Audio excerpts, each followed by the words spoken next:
আমরা একটা ঐতিহাসিক সময় পার করছি আমাদের দেশে এবং আমাদের দেশে পুরো রাষ্ট্র ব্যবস্থার, আমাদের অর্থনীতি, আমাদের সমাজ, আমাদের সংস্কৃতি সংস্কার এবং একটা বলতে পারেন একটা বড় গণতান্ত্রিক রূপান্তরের সংগ্রামে আমরা নিয়োজিত।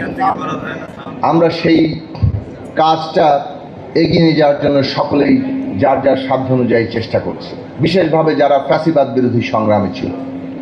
আমাদের সামনে সংস্কার নির্বাচন এবং এই সংস্কার নির্বাচনের প্রক্রিয়ার মধ্য দিয়ে একটা গণতান্ত্রিক বাংলাদেশ, একটা নতুন রাজনৈতিক বন্দোবস্ত প্রতিষ্ঠার চ্যালেঞ্জ আছে।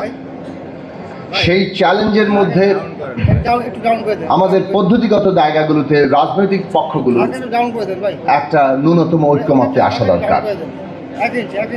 আমাদের মধ্যে অনেক দ্বিমত থাকবে একটা গণতান্ত্রিক সমাজে, সেটাই অত্যন্ত স্বাভাবিক। কিন্তু আমাদের মধ্যে যে জায়গায় ঐক্য আছে সেই ঐক্যকে সংহত রেখেই যাতে আমরা দ্বিমতের জায়গায় লড়াই করি। আজকে বাংলাদেশ এমন একটা চ্যালেঞ্জের মুখে যেখানে একটা গণতান্ত্রিক রূপান্তর ঘটানোর জন্য জনগণের প্রতিনিধি আকারে রাজনৈতিক দলগুলো, যদিও রাজনৈতিক দল মাত্রই একমাত্র জনগণের প্রতিনিধি নয়, কিন্তু রাজনৈতিক দল জনগণের গুরুত্বপূর্ণ অংশ। কাজেই প্রাথমিকভাবে রাজনৈতিক দলগুলো যেখানে সর্বসম্মত হচ্ছে সেইটা আমাদের জাতীয় সনদ হবে, এইটার উপরে আমাদের পদ্ধতিগতভাবে দাঁড়ানো দরকার। আমাদের যেখানে দ্বিমত আছে সেই দ্বিমত নিয়ে আমাদের জনগণের কাছে যাওয়া দরকার।